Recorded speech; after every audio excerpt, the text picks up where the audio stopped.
শেখ হাসিনা বাংলাদেশ থেকে পালিয়ে আসেননি, নিরাপত্তার স্বার্থে সেনাবাহিনী ভারতে পৌঁছে দিয়েছে। ডয়েচে ভেলেকে দেয়া সাক্ষাৎকারে এসব বললেন ভারতের সাবেক হাই কমিশনার রিভা গাঙ্গুলি দাস। দিল্লিতে সংবাদ সম্মেলনে ভারত সরকারের কোনো ভূমিকা নেই বলেও তিনি দাবি করেন। জুলাই গণ অভ্যুত্থানে ক্ষমতাচ্যুত শেখ হাসিনার সংবাদ সম্মেলন নিয়ে ফের ঢাকা দিল্লি সম্পর্কে টানাপোড়েন। বারবার আপত্তির পরও ভারতের ভূমিকায় ক্ষুব্ধ বাংলাদেশ। বিবৃতি দিয়ে যার তীব্র নিন্দা জানিয়েছে পররাষ্ট্র মন্ত্রণালয়। আমাদের এক্সপেকটেশন নিশ্চয়ই ছিল যে তারেক রহমান এলে ভালো হবে। এমন পরিস্থিতির মধ্যেই জার্মান ভিত্তিক গণমাধ্যম ডয়েচে ভেলেকে দেয়া সাক্ষাৎকারে নতুন তত্ত্ব নিয়ে হাজির হলেন ঢাকায় দায়িত্ব পালন করা ভারতের সাবেক হাইকমিশনার রিভা গাঙ্গুলি। তার মতে শেখ হাসিনাকে সাবেক প্রধানমন্ত্রী হিসেবে দেখছে ভারত। বলেন, শেখ হাসিনা বাংলাদেশ থেকে পালিয়ে ভারতে আসেনি।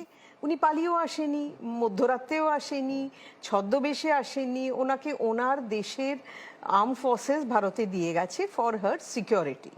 প্রায় ৩০ মিনিটের সাক্ষাৎকারে শেখ হাসিনার গণহত্যার দায় নিয়ে টু শব্দ ছিল না রিভা গাঙ্গুলির মুখে, বরং শেখ হাসিনা যে ভারতের বিশ্বস্ত বন্ধু তুলে ধরেন সে বাস্তবতা। উনি একটা আমাদের প্রুভেন বন্ধু।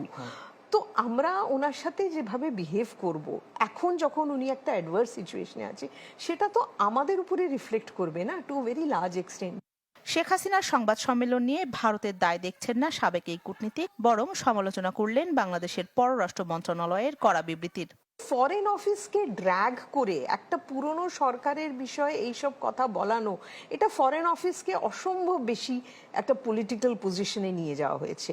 ভারতে বসে শেখ হাসিনার রাজনৈতিক বক্তব্যকে অস্বাভাবিক হিসেবে দেখতে চান না রিভা গাঙ্গুলি। ফাঁসির মানে সেন্টেন্স মাথায় নিয়ে বলছেন আমি যাব, আর কি হবে আমি দেখে নেব, I am ready to take the consequences. Rakhi Jesmin, channel 24। উনি একটা